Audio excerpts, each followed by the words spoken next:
Okay, next idea. So 4.2, and we will talk here about linear independence.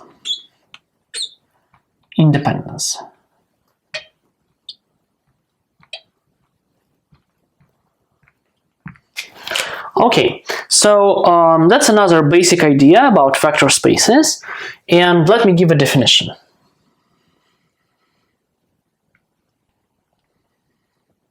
So vectors v1 up to vn in V, so V is some vector space over some field as usual, are called linearly independent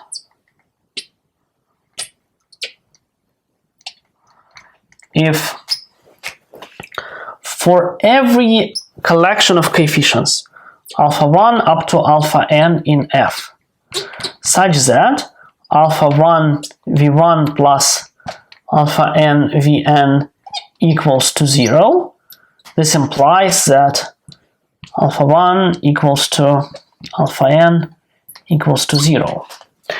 Okay, so what does that mean? So you have a collection of vectors, and you can start writing linear combinations out of these vectors. And suppose that you get as a linear combination 0 vector. Then the claim is that there is only one linear combination you can which you can use to get 0. You just take all coefficients to be 0. If you take any other coefficients, you get something different. So that's a definition of linear independence. And if they are linearly dependent, then it means that maybe there are several ways to present 0 as a linear combination. So here are some silly examples. So let's start with a few examples in R2. So maybe, firstly, let's take a pair of vectors which are linearly independent. So for instance, if we take the previous example, 3, 2 is v1, and v2 is 1 minus 1, then they are linearly independent. So v1, v2 are independent. So why? Because let's just prove it. So let's consider linear combination alpha 1 v1 plus alpha 2 v2 equal to 0. That, of course, is just equivalent to a pair of equations. 3 alpha 1 plus alpha 2 equals to 0, and 2 alpha 1 minus alpha 2 is equal to 0. But then you can add them up and subtract, and what you get is alpha 1 equals to 0 and alpha 2 equals to 0. That's it. So basically, if you want to prove that a bunch of vectors are linearly independent, you just write down system of equations for each coefficient separately, and you get that it has just one solution, 0, 0, you are done. So let's look at another example. So for instance, let's take R2 and 3 vectors. v1 is 1, 0, v2 is 0, 1, or 0, 2 maybe, and v3 is 1, 2.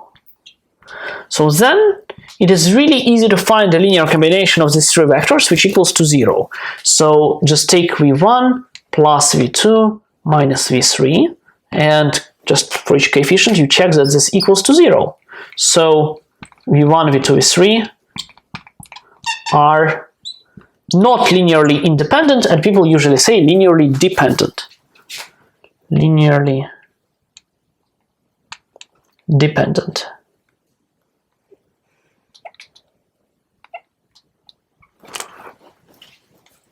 Okay, so this is an example.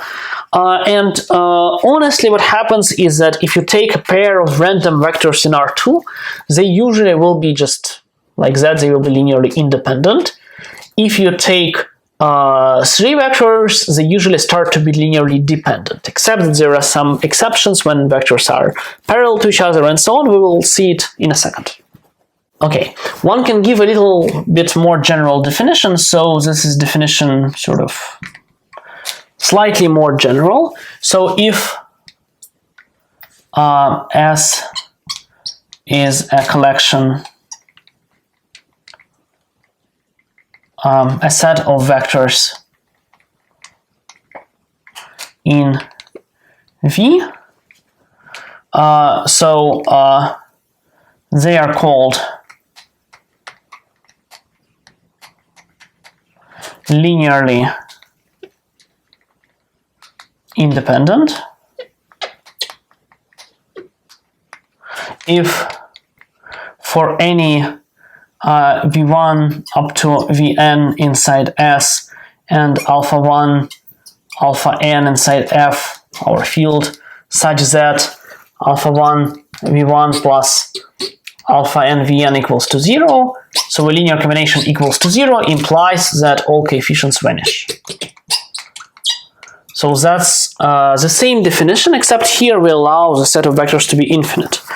For instance, an example will be if you look at as your vector space polynomials, and S are just monomials 1x, x squared, and so on. So these guys are linearly independent.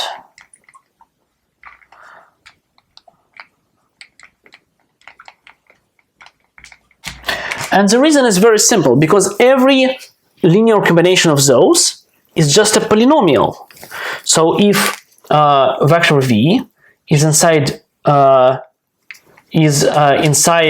so a linear combination of vectors in S, so it's inside this span of S. So then v equals to ai1 x power i1 plus and so on, ain x power in. And if it is equals to 0, so if v equal to 0, so these degrees are distinct, it means that as a polynomial, these guys are just coefficients, so it just implies that all these coefficients equal to 0, because this is exactly how we defined the fact that a polynomial equals to 0. But then, of course, it implies that these guys are linearly independent. So this is an example of an infinite collection of vectors which are linearly independent. Okay, maybe some other example. So classical example, if you take as a vector space Fn, this vectors e1 up to en, we discussed before, so I remind you that each of them has zeros everywhere except i's coordinate, are linearly independent. Let me sometimes just write Li for linearly independent. And proof is that if you take any, if vector v equals to x1 e1 plus and so on plus xn en equals to 0, then it means that this vector v is of course just a vector x1 up to xn. These are just coordinates, because this is what happens when you sum up ei's with xi coefficients. This guy equals to 0, and so x1 equals to and so on equals to xn equals to 0. So what happens is that in this coordinate vector space, if you take these basic vectors having one coordinate equal to 1, everything else as 0, then they are simultaneously linearly independent and generate the whole space as we discussed before, and this will be our definition of a basis you will see in a few minutes. Okay, so that's an example, some examples about linear dependence and independence. So let me now prove a simple lemma about that, and maybe discuss some other examples. Okay, so let's now prove a little lemma. So lemma, suppose vectors v1 and so on vn are linearly dependent. So suppose these vectors are not linearly independent. Then there exists a number I from 1 to n such that there exist numbers alpha 1 and so on alpha I is omitted, alpha n. So when you see a hat over a collection of numbers, it just means you don't take this one. You take everything except it. Such that vi equals to alpha 1 v1 plus and so on, plus alpha I vi hat, this term is not here, plus alpha n vn. So, or equivalently, vi is inside span of all vectors except vi. So if vectors are linearly dependent, one of them is a linear combination of other vectors. So for instance, if you take as an example one vector, second vector, and say third vector v1, v2, v3 in R2, where v1 is going in some direction, v2 and v3 are on the same line going in some other direction, then you can see that these vectors are linearly dependent. And the reason is that in this case, for instance, suppose it's like half of it, so 2 bytes v3 equals to v2. So here is a linear combination. So you can say that v2 is inside linear span of all other vectors. And v3, so v2 is inside, by the way, span is also sometimes just denoted by 2 brackets.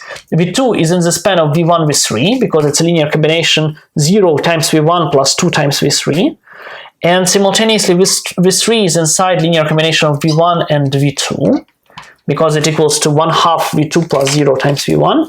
But v1 is not inside linear combination of v2, v3, because it just, you know, whatever you will take a linear combination here, you'll get something on this line. And so v1 is not here. So that's true for some I, but not for every I. Okay, so this was just an example. So proof. That's really easy. So since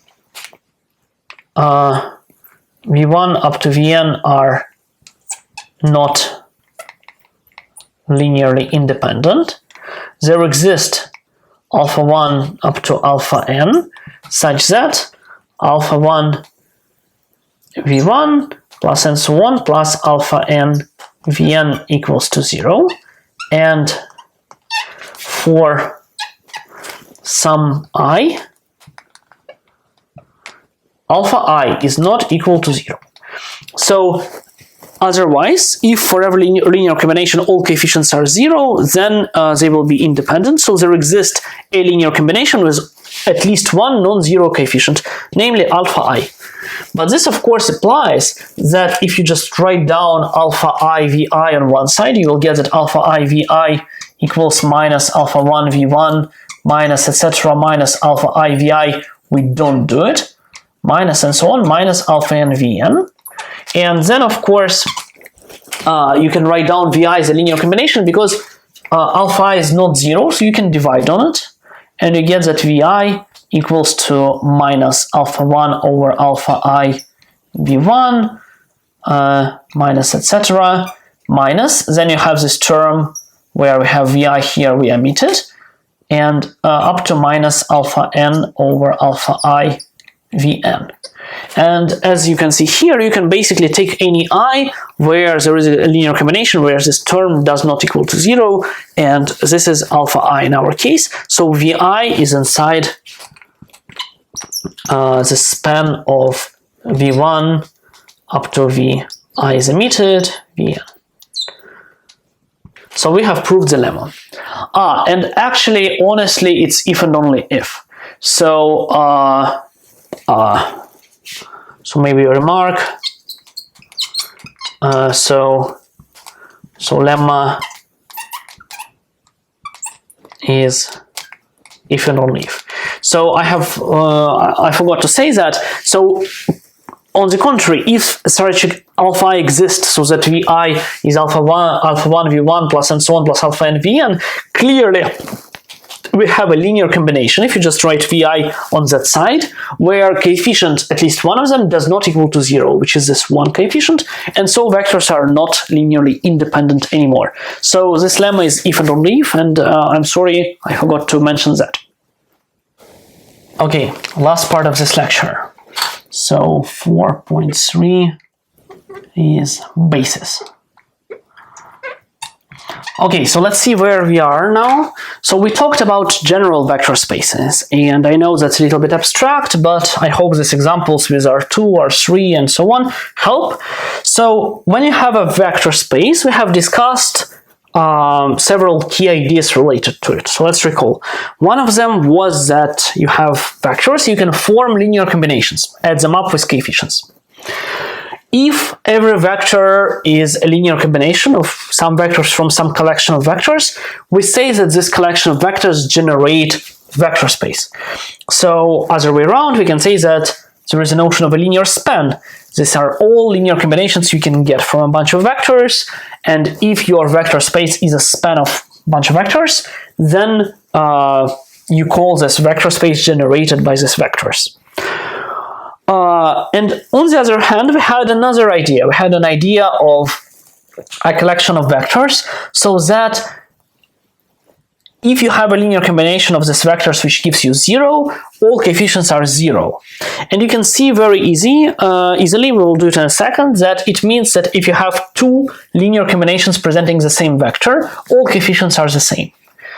So basically, if you have a collection of vectors, the bigger is the collection, then intuitively it's easier to generate a vector space.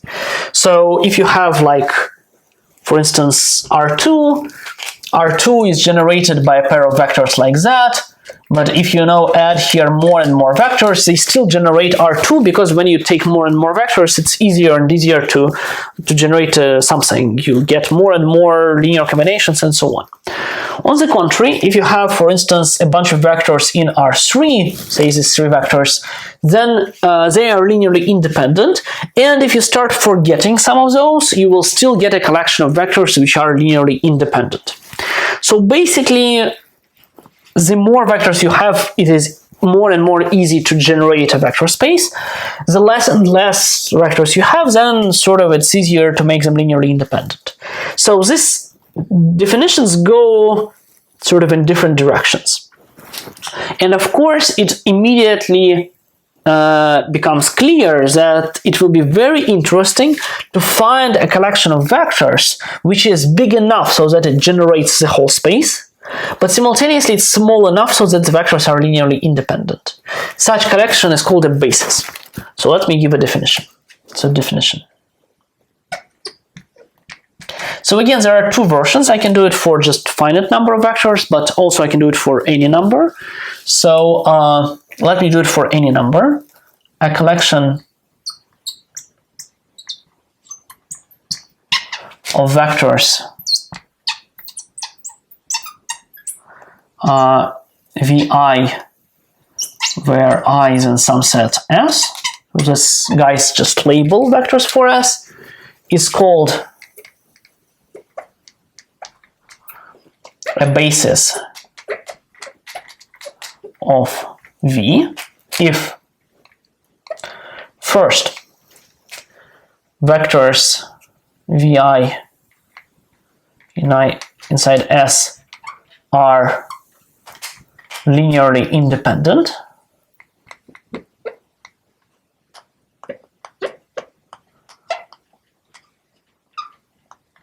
and second is that V is equal to the span of the set of vectors S. Okay, so if you have a collection of vectors which is big enough so that it will generate the whole space, but simultaneously small enough so that vectors are linearly independent, we call this collection a basis.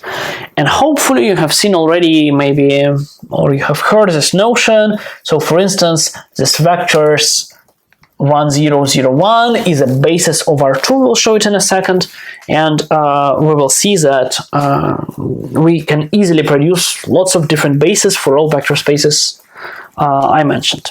So let's look at some examples.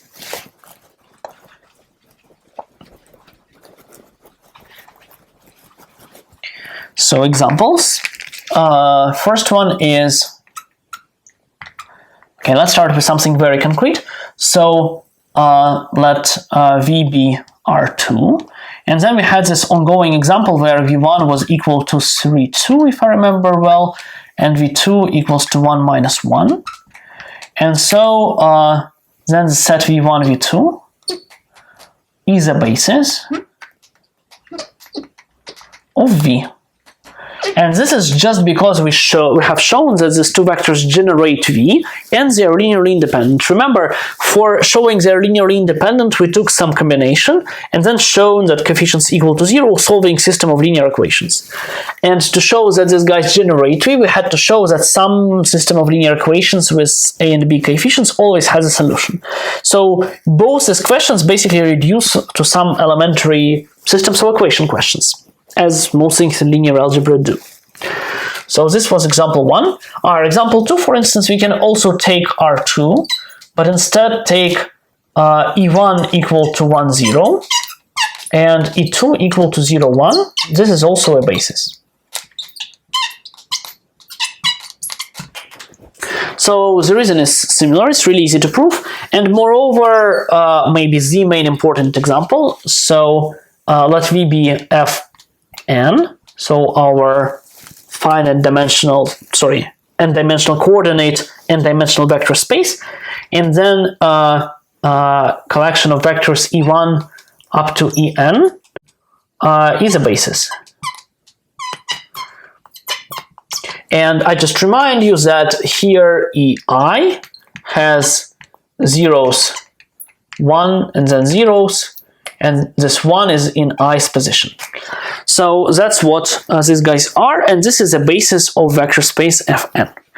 So maybe more examples. So for instance, if you take as V vector space of polynomials, then you can take a set S consisting of vectors 1, x, x squared, and so on.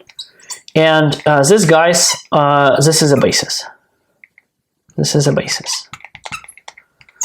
So this is a little more subtle because you need to be careful. There are infinitely many vectors, but still, so they generate vector space because every polynomial is a linear combination of those, and this is just because every polynomial can be written as some coefficients times some powers of x.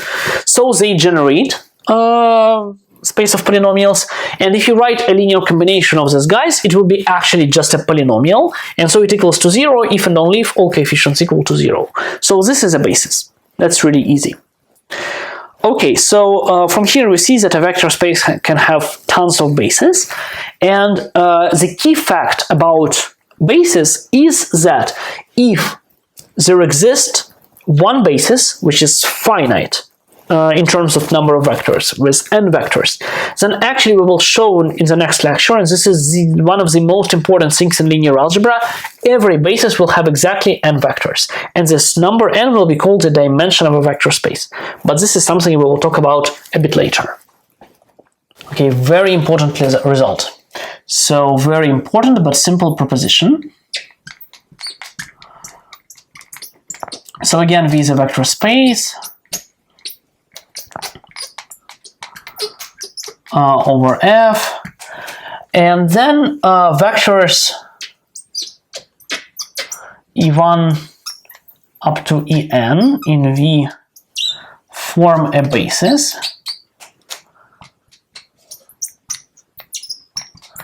if and only if for every vector V inside V there exist unique numbers x1 up to xn inside F, such that V equals to x1 E1 plus and so on plus xn En.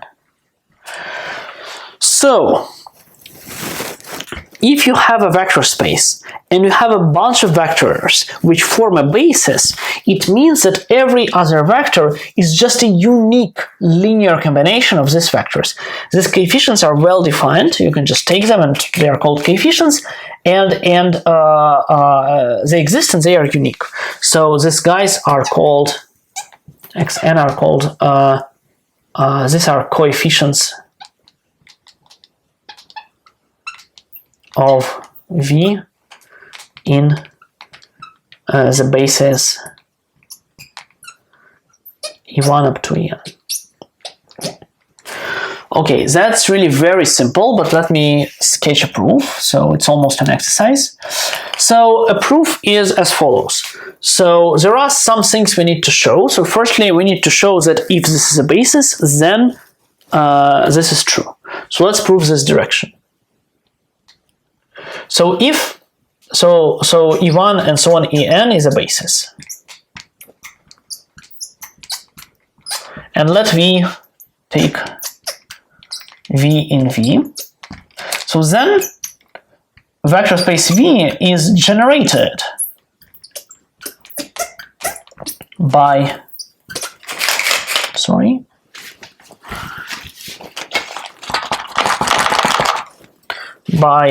E1 up to En, and then there exists x1 xn in F such that V equals to x1 E1 plus and so on plus xn En.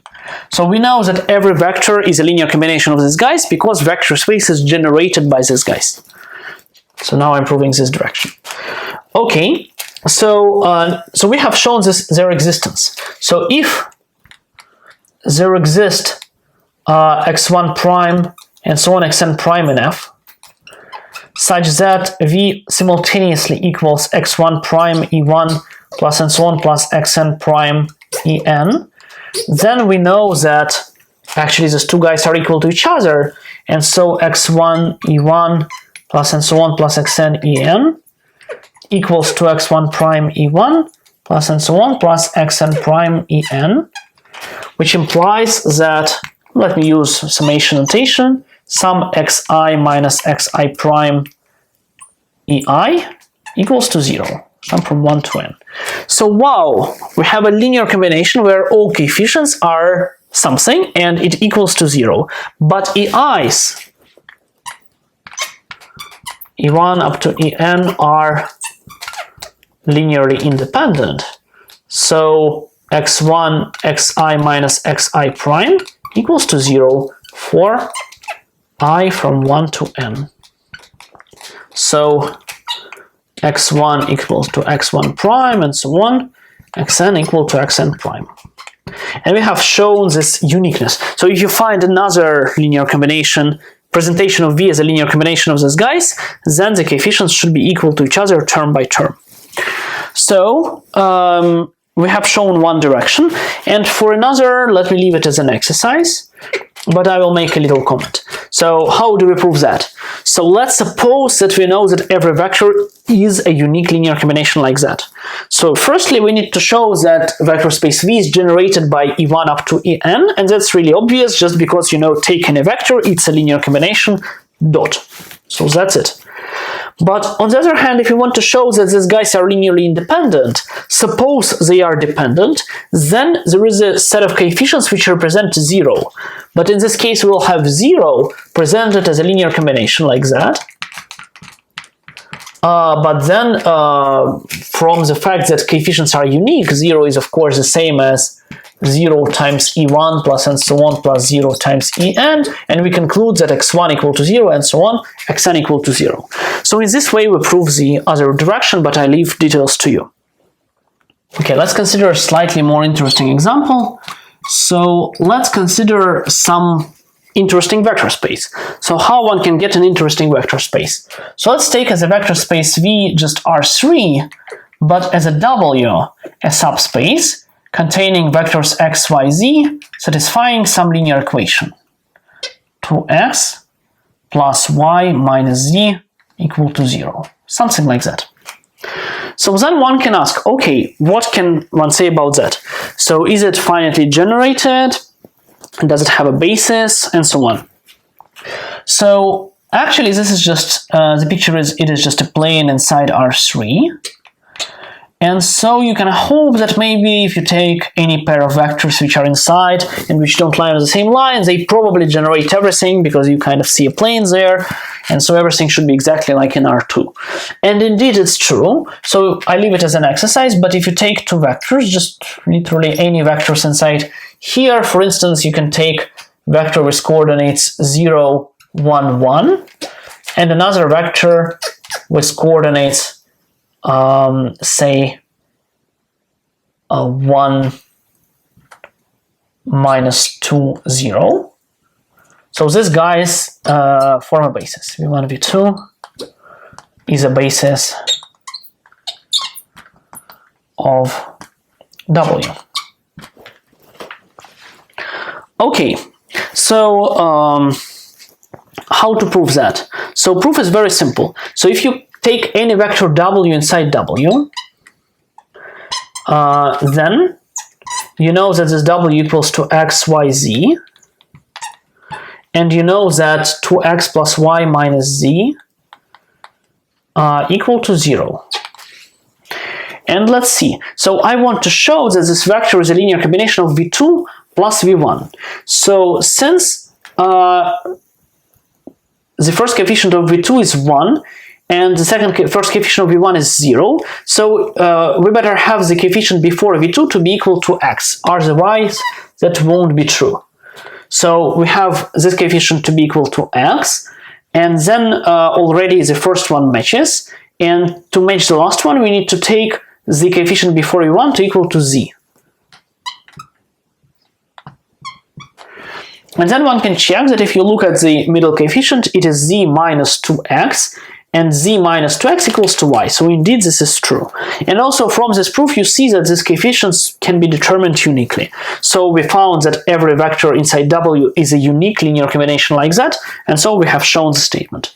So that's what finding a basis of a subspace looks like, but you see that again, if you want to find a subspace, a basis of a subspace given by some linear equation, you basically need to solve it. That's what we do. And we will talk about that later on.